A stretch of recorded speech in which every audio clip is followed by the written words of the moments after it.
Every kid has a book of scales somewhere around, and you sit there and you play those, and if you don't apply them to some sort of music, there's no use for them. And once you start to play something like in the music, you start to take off and you forget about the scale.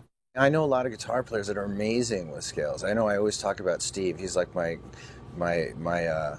sort of technical guitar mentor.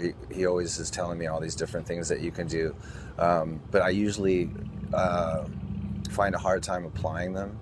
There's a lot of just weird tricks that you can do, starting on different notes, putting a different scale and different key, this and that and the other. And I can't play with feel or any kind of emotion and be able to sort of mix those two. So I just sort of make it up as I go along. But the main thing that I do go for is obviously the rock sound.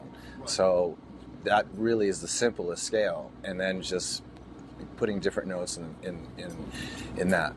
I stick with as many different rock positions as I can get, and what changes them is, like, okay, say we're playing in C, right? And we're playing 1-4-5 progression.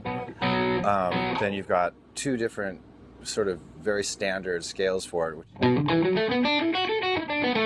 and they have that scale all the way up the neck,